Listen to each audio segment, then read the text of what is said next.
Life in a world that keeps changing. Think that it's progress you're making. Copy and paste pretty faces all the time. Pictures so perfect we play.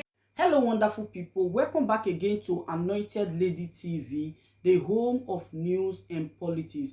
And we drop news every day, and we also react to every videos that comes our way. If it is your first time in this channel, you are highly welcome. Thank you so much for stopping by. And if you are returning subscribers, we appreciate you for your massive support, and we say may God richly bless you all for supporting this channel. And if you haven't subscribed, please kindly smash on the subscribe button, put on the bell so you get to know anytime we drop a new video. I have a video to present to you this very moment, and I will be watching that video with you. And after watching, let's drop our opinion constructively at the comment section, like our videos, and also share our videos if possible. Bye for now. Ethiopia will break down, Kenya will break down, Nigeria will break down, South Africa will break down. And look at South Africa. Only last week, the whites in Western Cape in South Africa have delivered a petition to the government in Pretoria saying they want to create their own country. You know, what is the state of Africa as I speak now? What is the state of your continent as we speak now? Because of our disunity. Because when we are disunited, then it is good for Europe and America.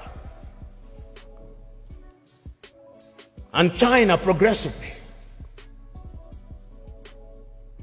Look at the state of your continent as I speak. Conflicts of one kind or another. I'll name the countries just for you to know how bad it is, because that is how it is. Go to northern Mozambique. The gas that is there cannot be produced because there is conflict. Northern Mozambique.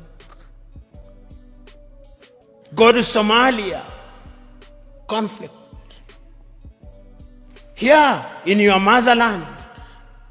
Conflict. Go to South Sudan. Conflict. Go to Sudan. Conflict. Go to Libya. Conflict. Go to Central African Republic, conflict. Go to the Democratic Republic of Congo, conflict. Go to Burkina Faso, conflict. Go to Mali, conflict. Go to Chad, conflict. Go to Niger, conflict. Go to Cameroon, conflict. Go to Nigeria, conflict. Do I go on? That is the state of the continent. So that even when we talk about intercontinental trade, you tell me, can you drive from Addis Ababa to Dakar in Senegal?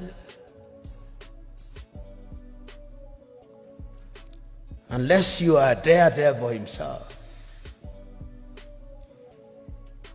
Which group will not kidnap or ambush you? That is the state of the continent, because we are weak and disunited.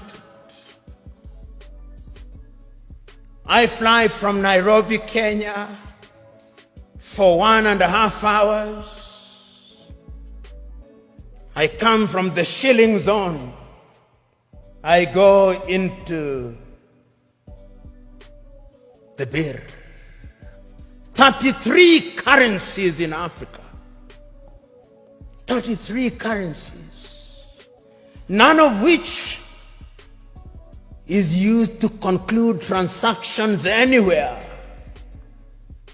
I come to Addis Ababa, Ethiopia, and I show my shilling. They say, what is this? But let me show the dollar. Oh, this is it.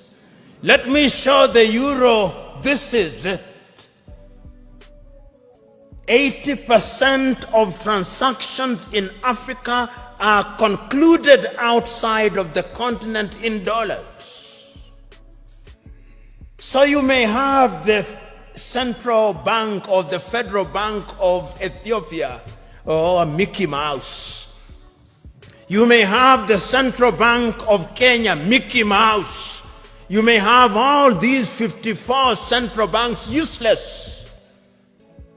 Because we are not playing in the real league, we are playing in the small league. That is why when the Chinese president summons all our presidents, and they summon them, the letters may be polite, but it's summons. They go to Beijing, tails between their legs. And they are told. Then the Chinese president gives Africa $60 billion. $60 billion. What is $60 billion? George Bezos has more than that given to a whole continent. That is the state of the continent. So, as you have the honor and privilege of serving in the government of Ethiopia, and as you think about integration, that is the continent in which you are now weak. 2 weeks ago, I watched in great pain on television in Bamako, Mali, young Malians celebrating in the streets that the government of Mali had entered into successful or possible successful negotiation with Wagner, which is a Russian mercenary group, to replace the French. And they are saying how beautiful it is now.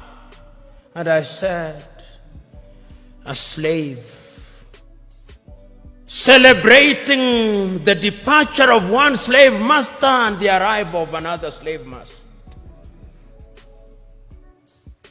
That is the state in which we are.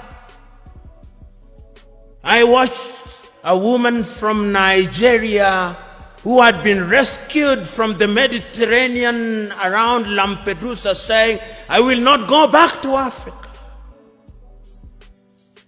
Even if I die in the Mediterranean, I'll try again and again. What is it that can make a human being say that I do not want to go back to my home? Because the natural instinct of a human being should be that you want to go home.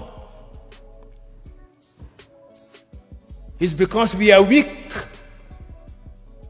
So we are invited to Beijing. Then we are invited to Tokyo, the Japanese African Conference. Then we are invited to Europe. Then we are invited to the United States. And lately, even the Arabs invite us because we are weak. That is Africa now. But let me conclude by looking at Africa in the future. What is the state of Pan-Africanism?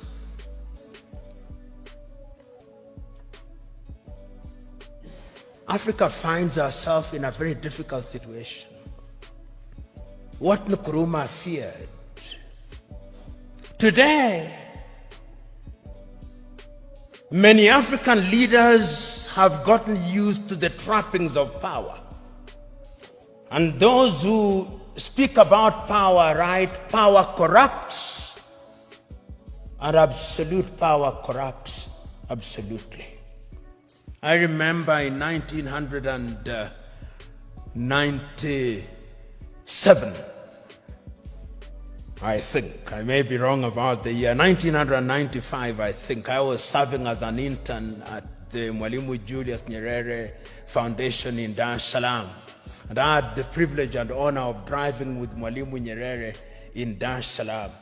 And he had only one guy and a driver. And he stopped at the few traffic lights and only moved when the traffic lights moved. And I asked him, Mwalimu, how did you leave power? He said, when I said I wanted to leave office, there was no shortage of people telling me, don't leave us as orphans.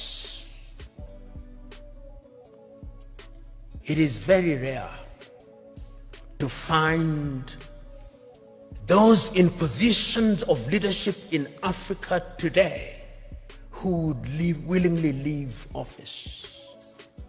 Power in Africa is now sought by hook and crook and retained by hook and crook. Because the trappings of power are good. And permit me, when I am gone, even if I irritate you, in fact, perhaps my intention is to irritate you, so that you reflect upon what I'm going to say. And this is a personal thing. I'll give you an example. When I was appointed as the director of the Anti-Corruption Commission, I drove in the morning in my car with my driver. In the evening when I was leaving, there were 3 cars. Mine, what was allocated to me, and another one in front, and another one behind me, and 12 individuals. And I asked, who are these fellows? He said, these are your security. I said, I don't need my security. I don't need 2 cars, I only need 1 car. Because this thing you call security, this is spectacle.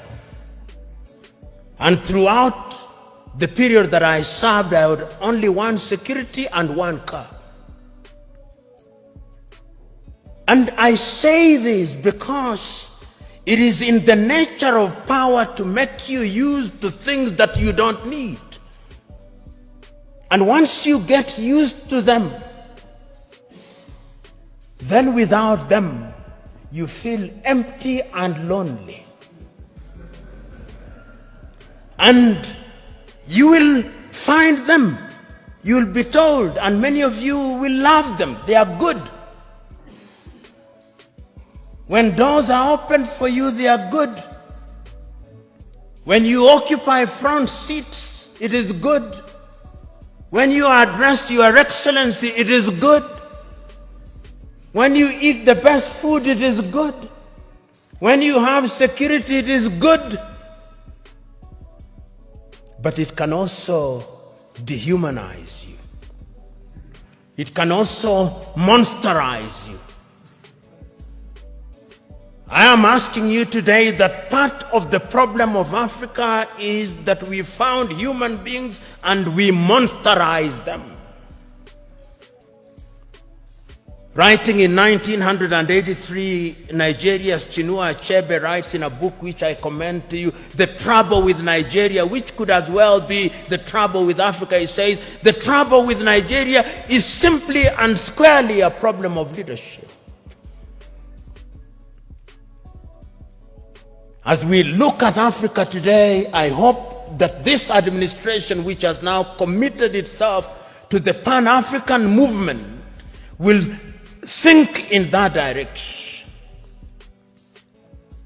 And this brings me to what I think should be contemporary Pan-Africanism. If you look at the Treaty of the East African Community, the Treaty of the East African Community says that there shall first be a common market, then a common currency, and political federation, which ought to have happened in the year 2010. East Africa Community should have had its first president in 2010. That is now 21 years, 10 years later, there is no such thing. In ECOWAS, it ought to have been the same. In SADC, it ought to have been the same. I hope that with your population of 120 million, because Ethiopia is an economic powerhouse potentially.